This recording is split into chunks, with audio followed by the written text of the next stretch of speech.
Welcome to the Jay Kim Show. This is your host, Jay Kim.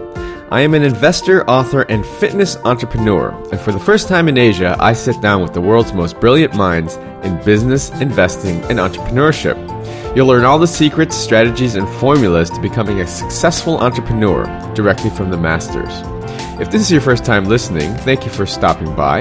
This podcast is produced every week with the goal of providing actionable insight to you, the listener, with every single episode. And now, on to the show. All right, so have you ever been to a conference or a networking event where you're meeting a bunch of people and then you meet someone, shake their hand, and then literally forget their name? Or maybe you find yourself reading a book and you get to the end of a page and you have no clue what you just spent the last 5 minutes reading. I find myself struggling with this all the time, which is why I was particularly excited to speak with today's show guest, Jim Kwik. Jim is a world-renowned expert in speed reading, memory improvement, and optimal brain performance. He suffered a traumatic brain injury at the age of 5, and so he struggled to keep up with his peers in reading and learning, and so he survived by learning a few strategies that dramatically enhanced his mental performance.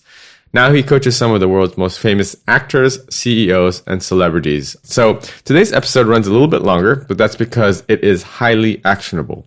Jim shares some good, quick tips and strategies that you can use right away to improve your memory and brain performance, which is, I think, something that we could all use a little help with.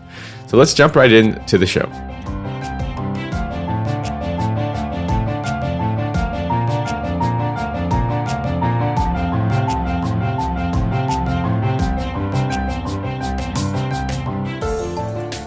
Hi, Jim. Thanks so much for coming on the show. We're very excited to have you here. For our listeners that are tuning in that might not have heard of you or are familiar with your work, perhaps you could give us a quick introduction and let us know what you do for a living.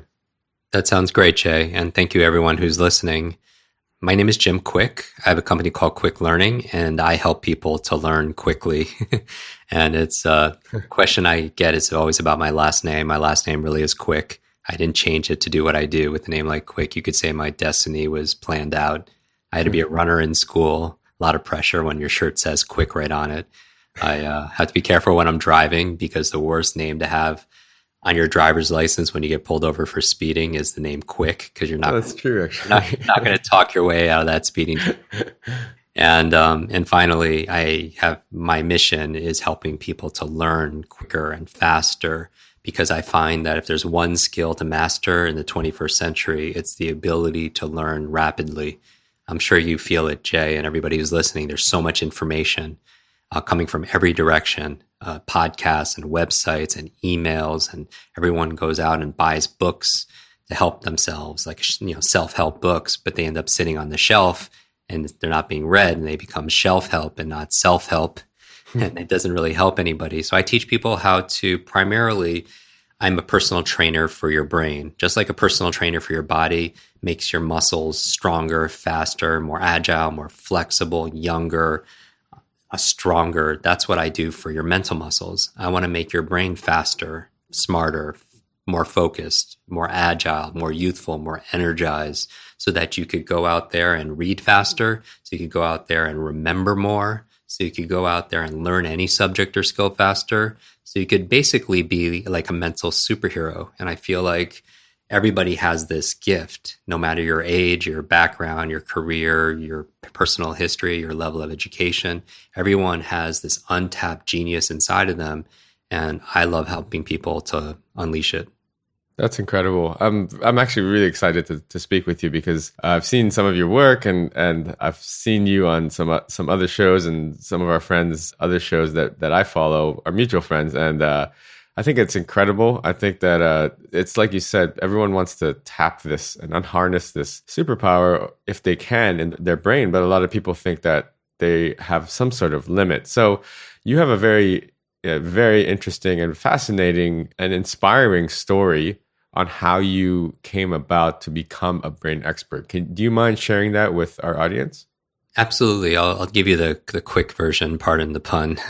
I think everybody has an origin story, and my inspiration really was my desperation. When people see me on stage, they'll see me memorize 100 people's names forwards and backwards, or Yes. an audience will give me 100 words random words or 100 random numbers, and I'll memorize them forwards and backwards. And I always tell people, I don't do this to impress you. I do this to more express to you what's really possible, because every single person listening to our conversation right now could do it also. We just weren't taught how to do it. If anything, we were taught back in school a lie that our intelligence, our potential, our learning, our memory is somehow fixed like our shoe size. And research into the brain in the past 20 years has proven that we're grossly underestimating what we're capable of mentally. And I'm about closing that gap. And so my origin story was, people see me do these demonstrations and maybe they think because I'm Asian or something that they can memorize all these things. But I always tell people, I actually grew up with learning challenges, and a lot of people don't know that. I had a very bad head injury, brain trauma when I was 5 years old, and it didn't awaken some kind of genius superpowers. If anything, I was slow. And it took me more time to learn how to learn, to understand things, focus, concentrate. My memory was very bad in elementary school. It took me an extra 3 years just to learn how to read, because it was so difficult. I actually taught myself how to read late at night by reading comic books, because something about the superhero's journey made it come to life. And I felt like, wow, I could really do this. And it gave me hope. Wow. Anyway, I struggled all through elementary school, grade school, middle school, high school. And when I got to college, university, I thought I could start fresh, start over. And I wanted to make my family proud, because they immigrated from China to the United States. And, we lived in the back of a laundromat, and they worked so many jobs. And I really wanted to show them that I could do it. And in actuality, I did worse, and I couldn't keep up, and I was really hurting. And a friend was like, okay, I know you want to quit school, but before you do, I'm going to go home, see my family this weekend. Why don't you come with me and just get some perspective before you tell your folks that you're going to quit school? And I was like, okay, I do. And then I find also that, Jay, getting perspective is so important in life. Sometimes if you're an entrepreneur and you hit a roadblock, it helps to be able to get a little distance. Changing the place or the people that you're spending time with changes the way you look at a problem. So I go to their family's home, and they're pretty well off. And the father is walking me around his property before dinner and asked me a very innocent question. He says, Jim, how's school? And that's probably the worst question you could ask me because I just break down. I tell him all my learning challenges and problems, tell him school is not for me, I'm ready to quit, don't know how to tell my parents. Because I'm the oldest of, 3 kids, and I want to be a good example, for my younger brother and sister. And he goes, well, Jim, why are you in school? And the power of questions, Jay, is also very important, because I find that I know you have listeners in all walks of life, students and entrepreneurs and everything, but asking good questions will give you good answers, because asking you shall receive, and it changes your focus. Anyway, he asked me his questions, like, why are you in school? What do you want to be? What do you want to do? What do you want to have? What do you want to share with the world? And honestly, I didn't really have a lot of answers, but he kept on asking me, and he forced me to actually write it down on a piece of paper. And when I was done, I thought the exercise was done. I start folding the sheets of paper to put in my pocket, and he grabs the sheets right out of my hand. And I'm like, I'm freaking out, because I'm like, on there has my intimate dreams and goals and, fantasies in my life, and some strangers looking at it and reading it. And when he's done, I have no idea what he's going to say, but he spreads his index fingers, his 2 hands apart, about a foot. And he says, Jim, you are this close to every single thing on that list. And I'm just thinking, there's no way. Give me 10 lifetimes, I'm not going to crack that list. Right. And he takes his index fingers and he puts them on the side of my ears, like my temples, meaning it's my brain is going to be the bridge and the answer, the key. And he takes me into a room of his home that I've never seen before in someone's home. It is wall to wall, ceiling to floor, covered in books. I mean, can you imagine? Wow. Like, I've never seen a library in somebody's house before. And he starts, and remember, I grew up with learning challenges and books. I don't love books. So for me, it's like being in a room. Let's imagine someone's phobic of snakes. It's like being in a room with snakes. And what makes it worse, he starts going shelf to shelf, handing me snakes to be able to, to read, right? And when I look at the titles of the books, there are these biographies of incredible men and women in history, and some really early personal growth books like Norman Vincent Peale and The Power of Positive Thinking and just the magic of thinking big. Yes. And he says, Jim, I want you to read one book a week. And I'm like, you got to be kidding me. He's like, if you say, Jim, if you want these things on your bucket list, on your goals list, you got to read one book a week. And I just go, sir, I just told you I have learning challenges. I told you I have too much schoolwork. I told you, and I start fighting for my limitations. Yep. And I find in life, when we're on our road, whatever road we are to success, sometimes we hit these struggles. And the problem is when you fight for your limitations, like I'm too old, or I don't have the money, or I don't know the right people, or I don't have the education. When you fight for your limitations, you get to keep them. When you fight for your limitations, you get to keep them. And I'm fighting for my limitations, and I have learning challenges and can never get this stuff, and I have too much schoolwork. And when I said schoolwork, he looked at me right in the eyes and he says, Jim, don't let school get in the way of your education. And I was like, wow. Oh, powerful. And I didn't even realize that was like a Mark Twain quote back then. Yeah. But I was just like, that's really clever, I said. And yet I can't read all these books. I have midterms. And then very smart man, he takes out my bucket list, which he still has, and he starts reading every single one of my dreams out loud. And something about seeing this stranger who's obviously very happy and successful say out into the universe and hear my dreams in another man's voice, it shook my mind, my heart, my spirit, something fierce. And honestly, a lot of the things on that list were things I wanted to do for my family, things that they could never afford or they would never do for themselves. So with that extra leverage, we know the power of motivation. So the lesson here is motivation is key to learning. Right. And so understand why you do the things that you do. And those were my whys. So with that leverage, I agreed to read one book a week on top of my studies. So now fast forward, I'm back at my desk at school. I have a pile of books that I have to read for school. I have a pile of books that I promised to read to this man for my personal growth. And I already couldn't keep up before, but now I sacrifice everything. I just live in the library. I don't eat. I don't sleep. I don't work out. I don't spend time with friends. I mean, it's a recipe for disaster, right? And one night I end up passing out late at night. I fall down a flight of stairs in the library. I hit my head again, Jay, and I wake up in the hospital 2 days later. And at this point, I've lost everything. I mean, I thought I died. I was down to 117 pounds. Jeez. Right. So it's like 50 pounds less than what I weigh now. Yeah. And it's like I was hooked up to these IVs, malnourished. And I thought there has to be a better way. And when I said that to myself, there has to be a better way, the nurse came in with a mug of tea. And on the mug had a picture of a genius, the opposite of what I thought I was, Albert Einstein. And it said this quote I'll remember forever. And we've all heard it in different iterations. It said, the same level of thinking that's created your problem will not solve your problem. The same level of thinking that's created your problem won't solve your problem. And you think about, as you're listening to this, what are your problems that you're facing right now? And Einstein's true. So he's right. The same level of thinking that's created your problem, it won't get you out of that problem. So it made me ask this new question, what's my problem? And I'm like, I'm a really slow learner. I have a very slow brain. And I was like, well, how do I think differently about it? Maybe I could learn how to learn. Maybe I could have a Kwik brain. And I'm excited about this because I'll tell you what happens right after that. But Kwik brain is, we launched our own podcast teaching people how to have a Kwik brain. And I think that having a Kwik brain, for me, how I got it was I spent the next 60 days studying the brain functionally. So I wanted to understand this riddle of how my brain works so I could work my brain, how my memory works so I could work my memory. I picked up every book on personal development around the mind, around memory, around adult learning theory, around speed reading. And then about 60 days into it, a light switch went on, Jay, and I started to understand things. I started to focus. I started to have better retention. And with all that, my grades started to get better, and then my life started to get better along with it.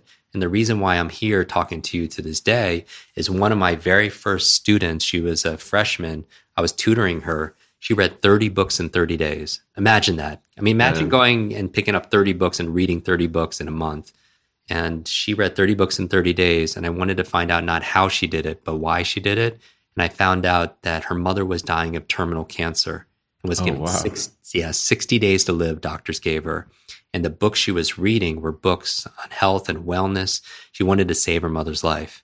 Right. Anyway, 6 months later, I get a call from this young lady and she's crying. And they're tears of joy. I find out that her mother not only survived, but is really getting better. Doctors don't know how, they don't know why. Doctors called it a miracle, but her mother attributed it 100% to the great advice she got from her daughter who learned it from all these books. And that's where I realized, Jay, that if knowledge is power, learning is your superpower. That's incredible. That's an incredible backstory, and thank you for sharing that, Jim. That's amazing. So, I think that some of the takeaways there is obviously with the sort of the goal setting and actually, physically having that defining that why are you doing this. I think that's probably the most powerful exercise that someone can do is to figure out why they want to learn and what the motivation behind that is, and hopefully it's not something like a sick relative or parent that is driving you to do this, but that can be the most powerful motivation in the world, is if you have a strong why. So let's fast forward a little bit. Now you work with a lot of celebrities, CEOs, entrepreneurs as well as actors and famous people to help them train their brain. So let's talk a little bit about, you bring up an interesting point. So with the reading part, right? And here's something that I struggle with as well. So I like to read as well. And I try to read about a book a week, right? So entrepreneurs, they all swear by, reading as being one of a key sort of pillar for learning. And it's very obvious why.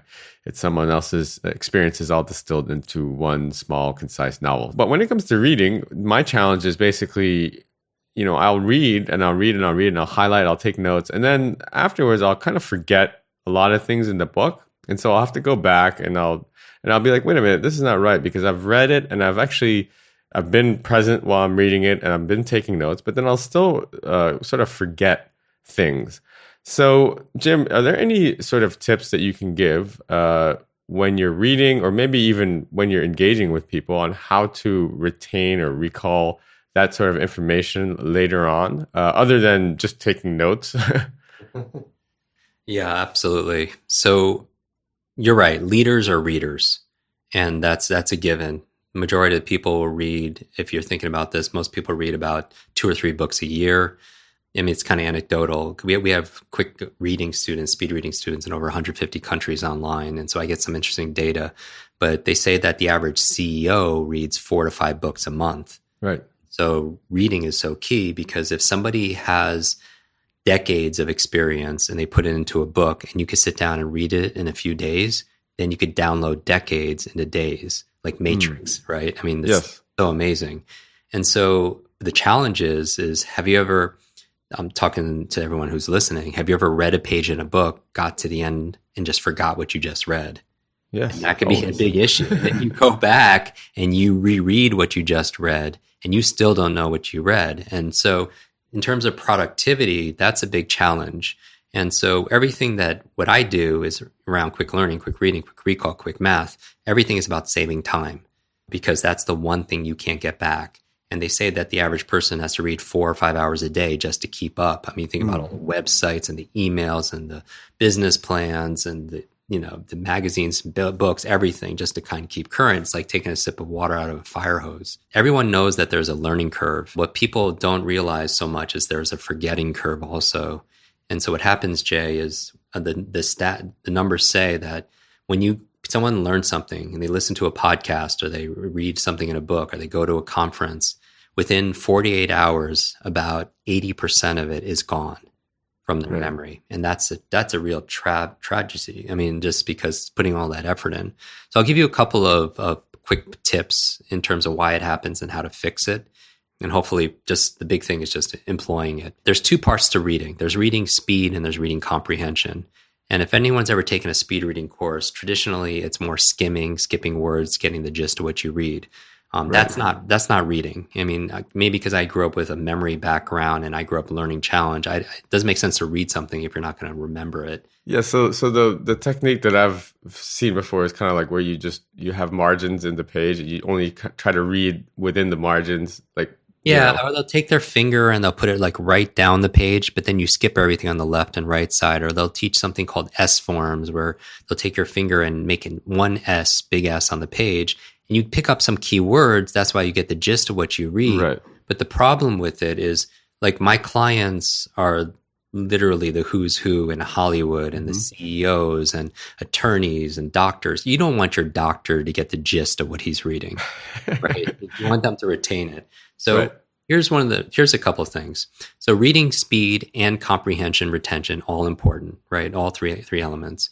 What keeps us from reading better, number one, is just lack of education. That's just the first supervillain, because we're not taught.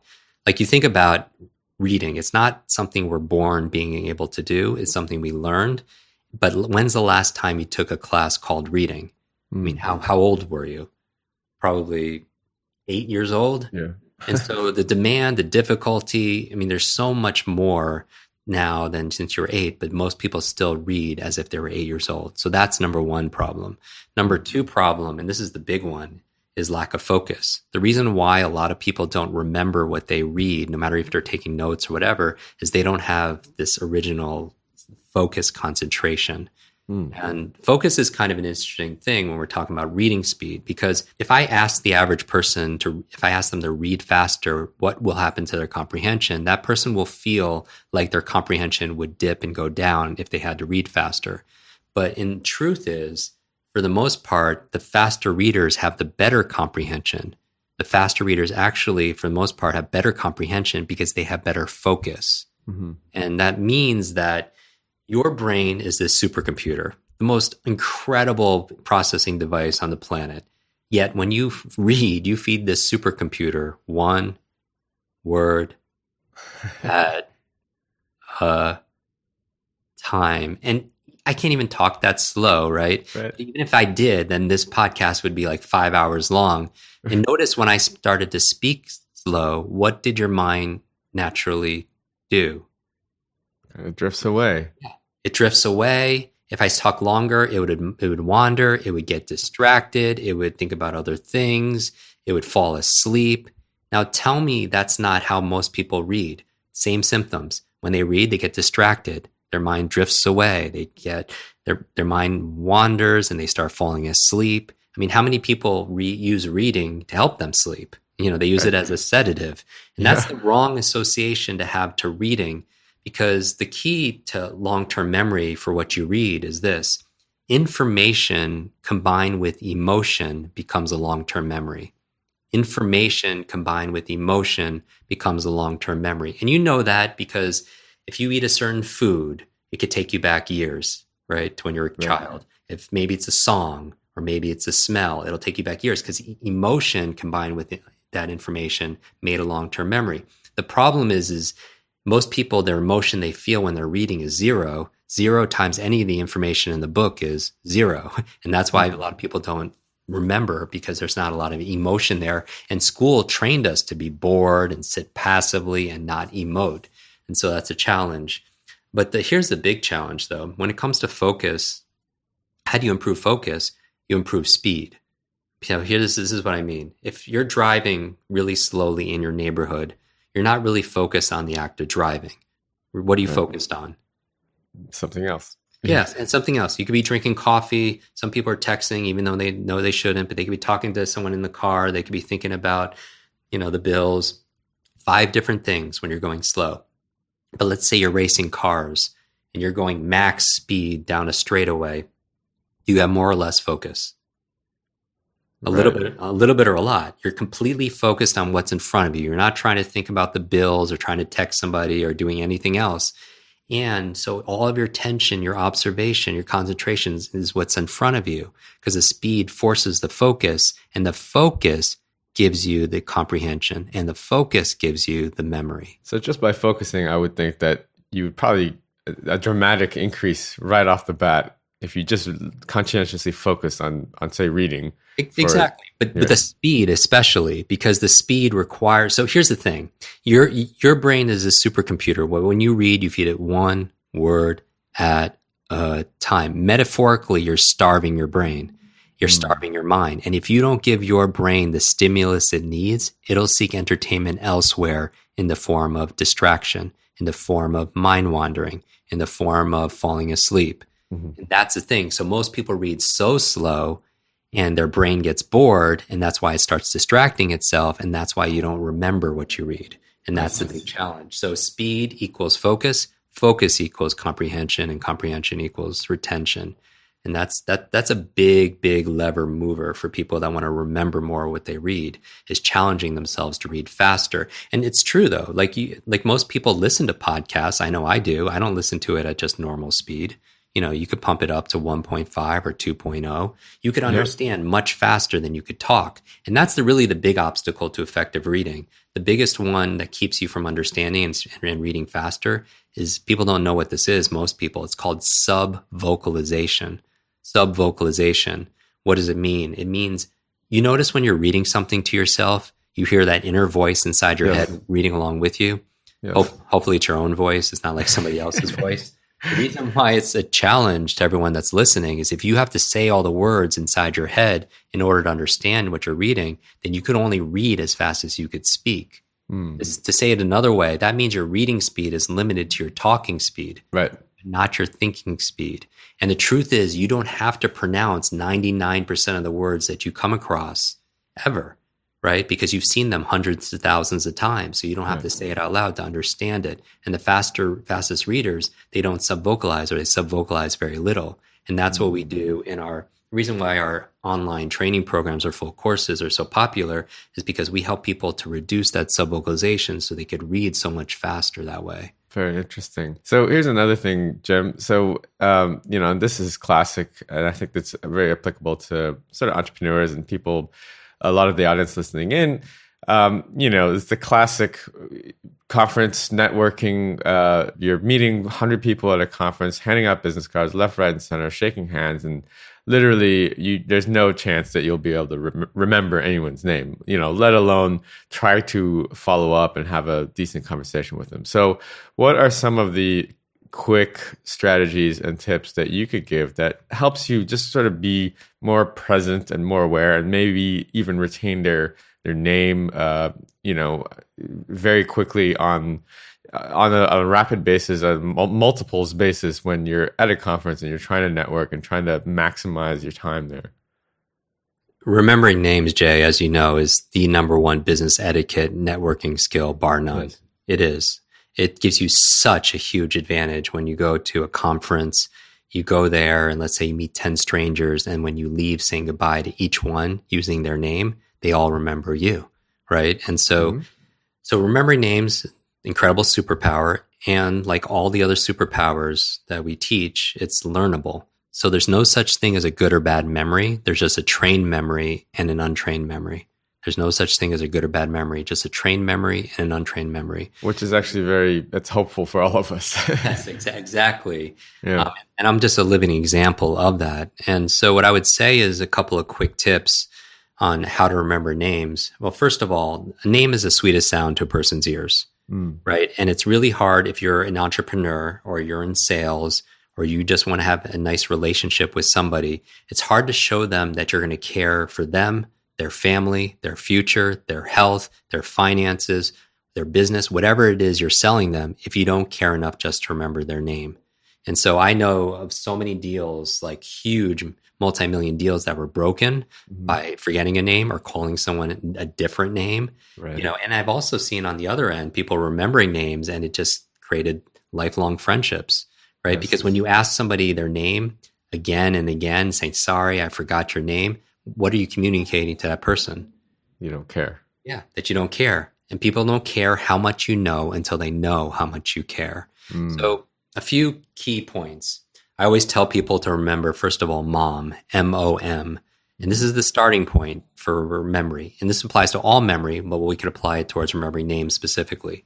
Okay. Let's say somebody has trouble remembering names, but let's say that there's a suitcase of $500,000 US in that suitcase. And I know you have listeners all around the world, but the equivalent of $500,000 US in the suitcase, it's all yours, or for your favorite charity, if you just remember the name of the next stranger you meet. How many people are going to remember that person's name? How many? Everyone. Single one. Now the whole world just overnight became a memory expert, right? So the reason I bring this up is I'm challenging everyone as your brain coach. It had nothing to do with your potential. It had nothing to do with your capability. It had everything to do with whether you're motivated to do it. right? And so the M in mom stands for motivation. And we've mentioned that in my story in terms of what my motivation is, but always start with why. And so when I first learned these skills, I'm very good with names, obviously, I would ask myself, why do I want to remember this person's name? I would just consciously say, before I even meet them, why do I want to remember this person's name? Maybe it's to show this person respect. Maybe it's to create a new friendship. Maybe it's to make a deal. Maybe it's to practice these techniques that I listened to on the Jay Kim show, right? Mm-hmm. So if I can't come up with a reason, though, I won't remember the name, because here's the takeaway. Reasons reap results. Mm-hmm. Reasons reap results. You need the motivation, the motive for taking action. I remember I did a talk in Silicon Valley, and afterwards Bill Gates comes up to me because he was in the audience, and we started talking about, learning, and I asked him if he could have any one superpower, what would it be? And he says, Jim, the ability to read faster. And I was like, oh, I could totally help you with that. Wow. We start talking about the future of education, and I was taking it from an approach of accelerated learning theory and techniques, and he was approaching future education with technology. And somebody was listening in and said, is there anything else that's missing? And we both say at the same time, motivation, because a lot of people know what to do and they have the technology to do it, but they're not motivated. So understanding human motivation, and the most important person to motivate is yourself. So first ask yourself why you want to remember a person's name. The O in mom stands for observation. Observation. A lot of people, they're not forgetting the name, and because what they're doing is they're blaming their retention, and it's not your retention, it's your attention. And I'll say that again. When you get forgetful and you forget someone's name, it's not your retention, it's your attention. The art of memory is the art of attention. And I could tell you, leaders are readers, and also leaders have an incredible capacity to show their care by remembering people's names. Like I remember the second time I got to meet President Bill Clinton, right. And I was blown away because he remembered my name after meeting me just once. And that's a leadership skill, right? Because, I remember asking him, I was like, President Clinton, how do you remember my name? I'm a memory guy. What technique? Yeah. And all that. And he's like, Jim, I don't use any memory technique. And he tells me about his grandfather in Arkansas and taking the grandkids, telling them stories in the living room. But afterwards he would quiz them to see if they were paying attention, which is really interesting, right? To see if they're observing. Anyway, when I was sitting at dinner with him, it was either pictures on my Instagram, but it's like Forrest Whitaker, the Oscar winner, is there. Sir Richard Branson is there, and Ashton Kutcher's at the table, and then it's me and Bill Clinton, and it's a pretty wild table. It's incredible. But I remember talking to him, but when I was talking to him, he wasn't paying attention to anybody else at the table. It's like I had his full attention. He wasn't looking over my shoulder, even though there's many more important people in the room. Right. It's just he has this incredible charisma, he's an incredible connector. He's a great communicator. He's got an incredible memory and incredible presence. But I think his incredible memory and his powerful presence comes from being powerfully present. I'll say it again. And all of us could do this. His incredible memory, his powerful presence with people comes from being powerfully present with people. And that's the opposite of what most people do. Yeah. Most of the time, they'll go to a conference, and very rarely do you feel someone's undivided attention. Lots of times, you're looking over your shoulder. Or... Exactly. Who else is in the room and who else is more important? Or if they're not distracting themselves by looking, they're talking to themselves. In fact, I find that most people, they're not really listening to you. They're just waiting for their turn to speak. Mm-hmm. And they're thinking about how they're going to respond. And if there's a conversation going on with you and a stranger you just met, or you and you're going to pay more attention to your internal conversation. So a lot of people aren't forgetting the name. They're not hearing the name. They're not observing the name. So the O in mom is observation, paying attention. Even if you write the word listen, when we're talking about President Clinton, listen, you write that word down. If you scramble the letters, it spells perfectly another word. It spells the word silent. Silent. And that's all you have to do. If you want to remember names, first check in with your motivation. Ask yourself why. Give yourselves a couple of reasons and you'll remember. And then O is observation. Just listen and pay attention. Right. And notice like what I'm talking about. I teach people how to do everything from names to numbers, speeches out, notes, languages, formulas, facts, jokes, where you put anything, you remember what you read, anything. But if you just had the motivation to remember somebody, like you cared about somebody and you just were present and observing them, like that's just good human qualities, right? Just caring and being present with people. And so the kind of memory training that we do just makes for just better quality characters, and people where you're just motivated and care and you're just there and present and not distracted. Because that's ultimately what people want. They don't want your gifts. They want your presence, right? It's like manners 101. Exactly. Makes you a good listener. Exactly. And the final M in mom, motivation, observation, the final M is mechanics. And the mechanics are the tools. They're the tips. They're the strategies on how to read faster, on how to improve your focus, on how to remember musical instrument, how to be able to remember a dance, how to remember anything you need to remember step by step by step. And those are the things that we've taught for 25 years. But, I just like putting the motivation observation there first, because I do believe half of success is just psychology. Got it. Okay, well, thanks for sharing that. And Mom, we'll have to remember that for the next conference that I go to. So, I'm fascinated with the people that you get to work with and interact with. I mean, these celebrities are untouchable to most common people, and I think it's great. It's just incredible the life that you've built for yourself, and being able to connect with these sort of people, celebrities. And so, do you work with a lot of actors, I guess, on memorizing scripts and whatnot? I get to work with, I've done programs for everyone from Elon Musk over at SpaceX to Will Smith, the actor, Forrest Whitaker, the cast of the X-Men. For actors specifically, I help them speed read their scripts. I help them be focused and present on set. I help them to memorize their lines. And those are all very useful in Hollywood. So there's just like a lot of successful people, they have voice coaches, they have business coaches, they have personal trainers, they have business, they have their coaches. And for me, I'm the brain coach. If people want to get more than the 10% they think they're using of their mind, then I help them to be able to light up the other parts. We use all of our brain's potential. It's just we use it differently. Some people just use it much more efficiently than others, and they're able to get magical results. But for me, I'm not a big celebrity person. It's one of those things where it's just, I like helping people who are helping a lot of people or inspiring a lot of people. And that's a leverage point for me, meaning that if I'm working with the CEO, like the 200 officers at General Electric or something of that nature, they get to go out there and do a lot. So if I get to work with the cast of X-Men, because I love superheroes and I get to make them a little bit better, then their art is going to be able to that much more touch their, tens of millions of fans. And, I like scale. Yeah. Because personally, I'm very introverted. And, I don't like the spotlight, even though I'm on stage a lot and on video and such. But I just want to help people, because I was labeled the boy with the broken brain.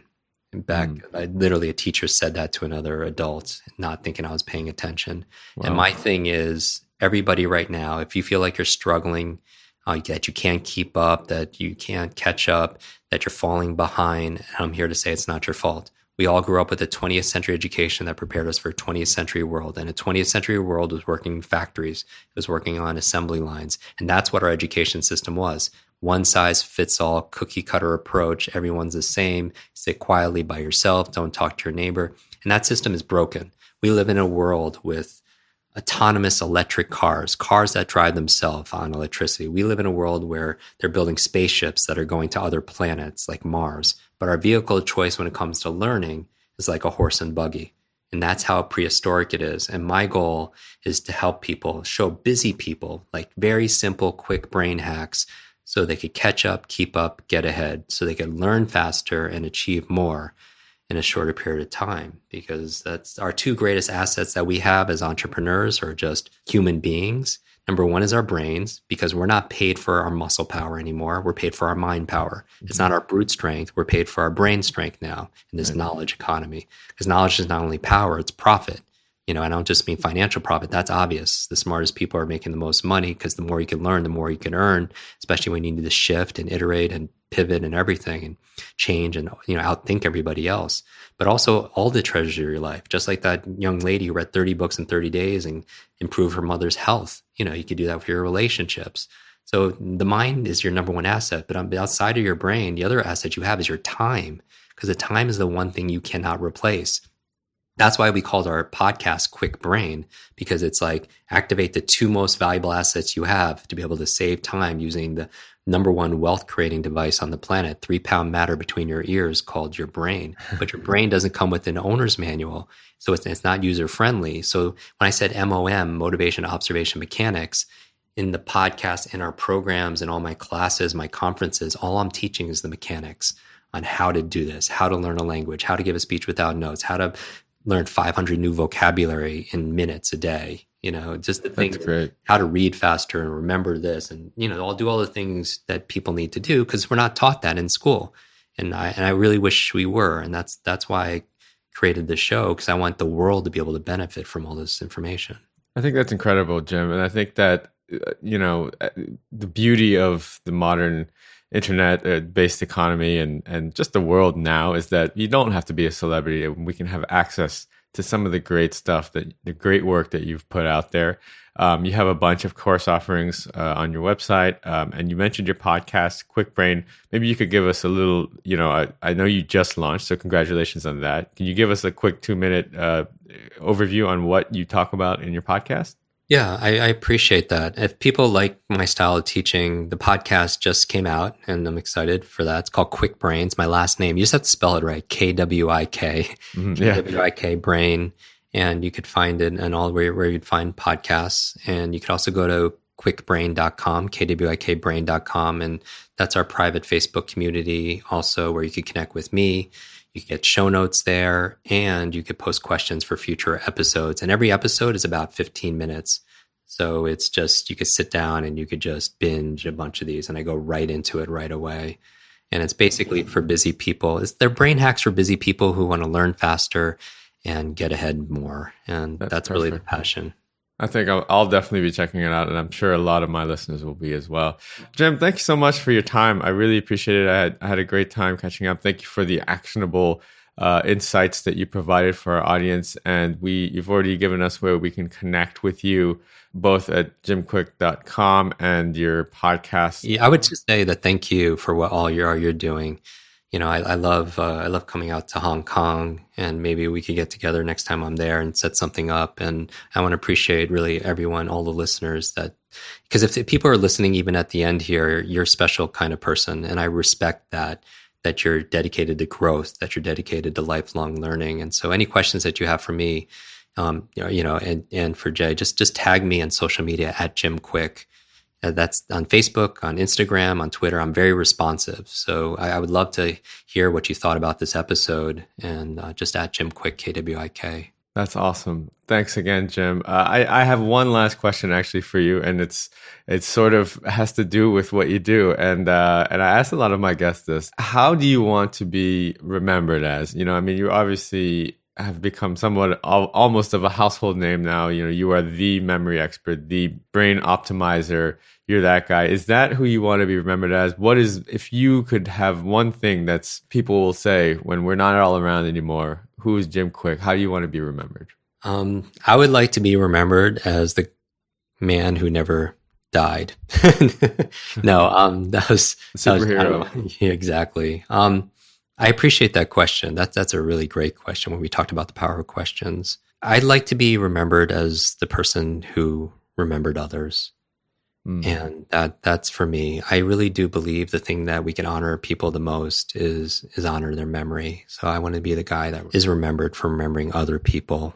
And there's a Bruce Lee quote also that just really resonates with me. He's one of my I've never obviously had the opportunity to meet him, but I'm close with his family. And his daughter recently spoke at my last event.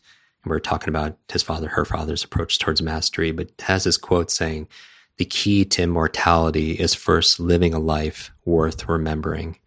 And I would echo that to everybody who's listening, is what you're doing every single day worth remembering. And, I wish everybody listening to this, that their lives be full of so much life and so much love and so much laughter and so much learning. Awesome. So inspiring. Thank you so much, Jim. I really appreciate the time. And again, thank you so much for for sharing your story. I know that's a vulnerable and intimate part of your life, but it really I think it's going to resonate with our audience. And thank you for the tips as well. And we'll definitely check out your podcast. Congratulations and best of luck on that. Thank you, Jay, and thank you, everyone. All right, take care.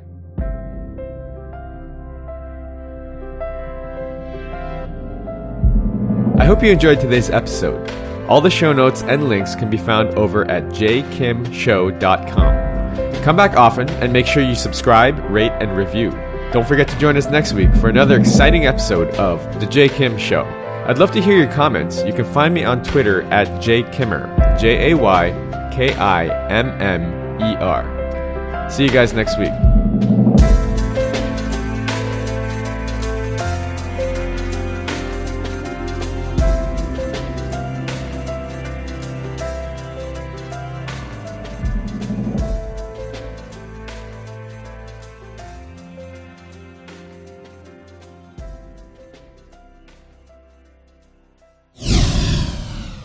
This podcast is brought to you by Hack Your Fitness, the high achiever's guide to getting ripped in under 3 hours a week. If you're anything like me, you're probably working a full-time job or jobs and trying to find time to balance family life, social life, and last but not least, fitness. Look, I get it. I'm a full-time investor and entrepreneur myself, and father of two. So how am I able to stay fit year-round without spending hours and hours in the gym killing myself on the cardio machine?